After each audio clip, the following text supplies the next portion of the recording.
Hey friends, welcome back to Joke Code. In this video and our few upcoming videos, we will be exploring different type of controls in .NET MAUI. Today, we will be discussing about the presentation controls.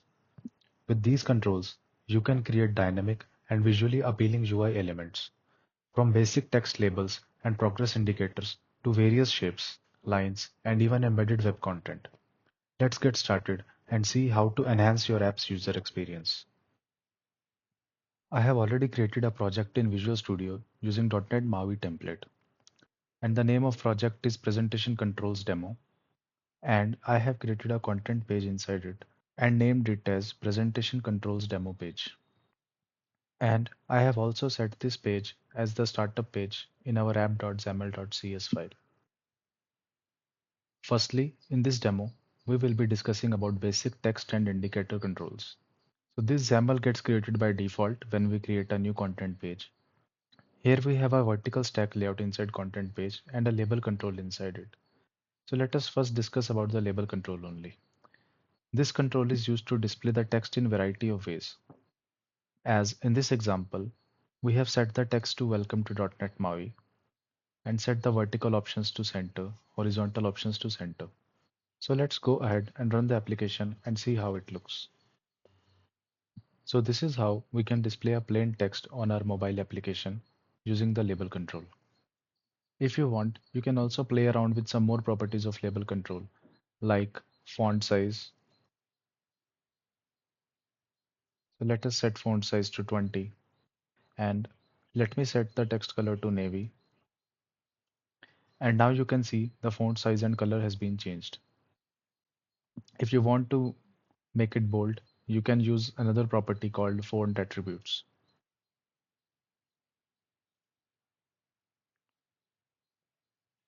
So this was label control. Let us see another control called activity indicator. This control is used to show a loading spinner when the application is waiting for some task, like loading data. So let us set the isRunning property of activity indicator to true, which will make sure that activity indicator is running. And let us set the color of this to teal. Now you can see that our activity indicator is up and running. The name of our next control is progress bar. So progress bar is used for displaying loading progress. And we can also adjust the progress dynamically by setting the value of the progress property of progress bar to a number between 0 and 1. Let us set it to 0.5 for now. Let us set the vertical options to center and width request to 200. And you can see now our progress bar is visible and showing a progress of 50%. We can also set the value of this progress dynamically by binding it to an integer property in our view model. You might be wondering when to use the activity indicator and when to use progress bar. If you are exactly sure about the number of steps which are required to complete the task, I would recommend you to go with progress bar. But if you are not sure about the number of steps, then I would suggest you to go with activity indicator. Now let's discuss about another control called line control. This control is used for separating sections or adding visual guides. In this control, we can specify the value of x and y coordinates. So here we have set the x1 value to 0, y1 equal to 0, x2 equal to 200, and y2 equal to 0. And we have set the stroke equal to black and thickness of the stroke equal to 2. And we can see that our line is drawn on the given coordinates. Now let's look at some of the shape controls that allow you to create boxes, circles, lines, polygons, and even custom shapes. These are particularly useful for adding visual elements without needing to use images. Now, let us look at the box view control. This control is used when we want to provide some kind of background in our application. Let us set the background color equal to blue and horizontal options equal to center. If you see now, the box view is not visible. This is because we have not specified the height and width for this box view. So let's go back and provide values for them. As you can see now, our box view is visible. Now let's look at another control called Ellipse. This control is perfect for drawing rounded shapes. Let me set the value of fill property to sky blue and width request equal to 100 and height request equal to 50. This is how we can use ellipse control. This control is mostly used when we want to display some kind of profile picture in a rounded shape. Let's see one more example for this ellipse control.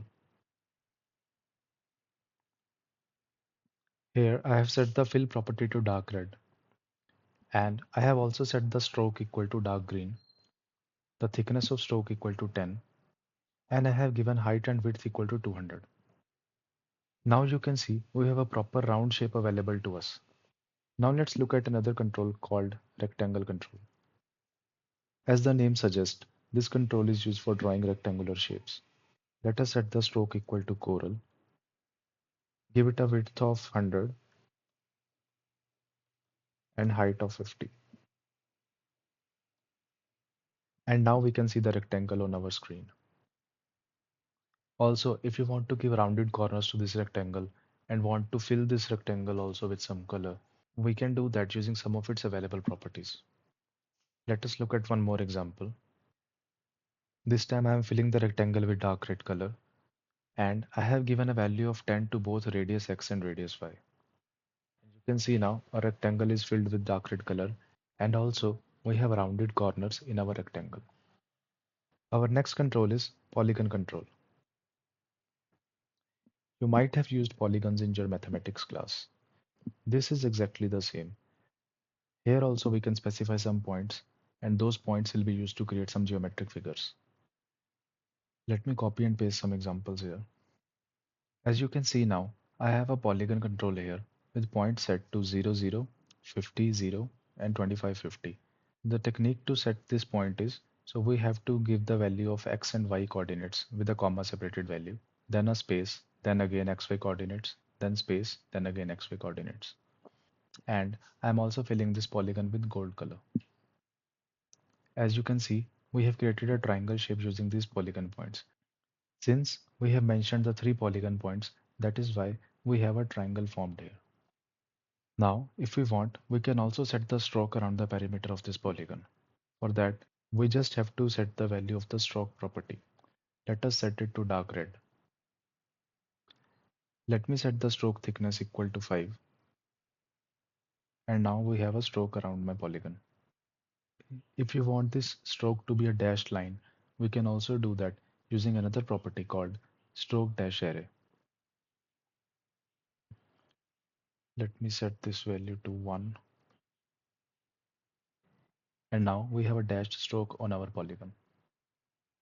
Let's talk about our next control. Our next control is polyline control.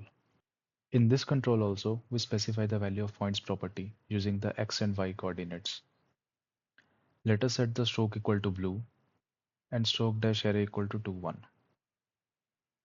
And you can see now we have a line visible. Now, the only difference between polygon and polyline control is polygon always forms a closed figure, whereas polyline just draws the line along the point specified. Let's look at one more example. Here I am giving some more values to the points property of the polyline, and I have set the stroke value to red with a thickness of 3. If you see now, the line has been drawn on the given points. If you want, you can also fill this polyline by using the fill property. Let's set the fill property to Alice blue, and now our polyline is filled. We have another similar kind of control called path control. This control is used for drawing advanced shapes using SVG path data. In path control, instead of points property, we have a data property where we can set the values. Let us save it and rerun the application. And now you can see a right angle triangle is created using the path. So whenever we want to create some advanced shapes using the SVG path data, in that case, we can use this path control. Now let's look at our next control called web view control. This control is specifically used to display web content within our application. such as embedding a custom web page or loading a URL. To use this control, we need to set the source property. Here I have set it to a URL from Microsoft.com and set the height request equal to 500. Let's save it and see how it looks. As you can see, our WebView control is loaded in our application, but it is not completely visible because we have reached the limit of our screen size. To tackle these kind of issues, where our controls start overflowing from our screen, we can make use of another control called ScrollView. So currently we have placed all our controls inside a vertical stack layout, and vertical stack layout does not provide the scrollable capabilities by default. For that, now what I will do is I will add another control here called ScrollView, and I will place this vertical stack layout inside the ScrollView. So in short, basically we use ScrollView for content that does not fit inside the screen, and it allows user to scroll through the elements. Now, if I go to my emulator and see again, now you can see I am able to scroll my screen as well. And also my web view control is completely visible. So this is how we can make use of our scroll view control to make our screen scrollable. Now, let us look at some more structured layout controls, which will allow us to structure content with borders, frames, scrolls, and flexible placements. So let's look at our another control called border control. This control adds a bordered frame around content, helping define sections or highlight elements. To use this control, we can set the stroke value to some color. Let's set it to gray for now. Let us set the stroke thickness to 2 and give it a padding of 10.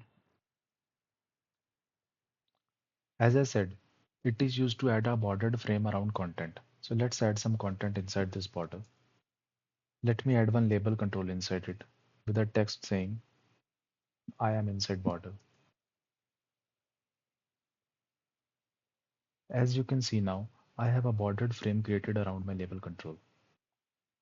We can also create some cool shapes using the border control. Let's look at another example.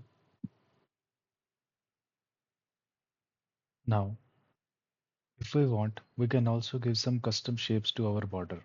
Here, I am using a round rectangle shape of our border stroke, and I have set corner radius for two corners of the rectangle to 40.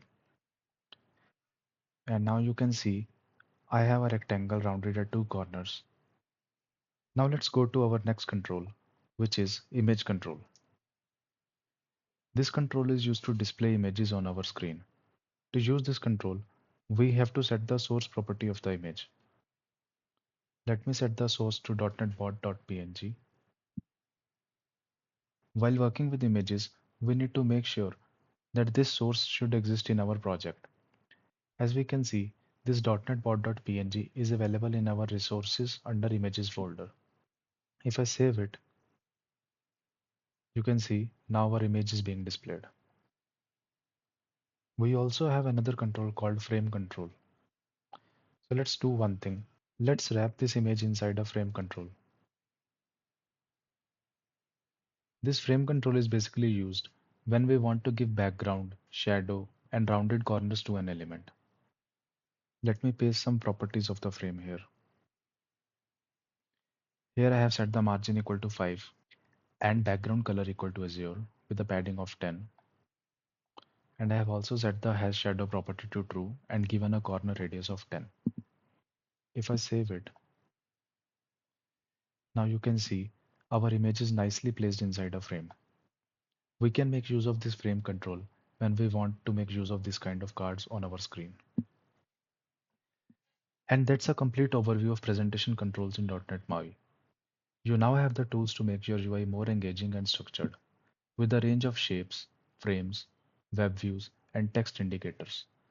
Combine these controls to bring your app designs to life. Don't forget to like, subscribe, and hit the notification bell for more job code tutorials. Thanks for tuning in.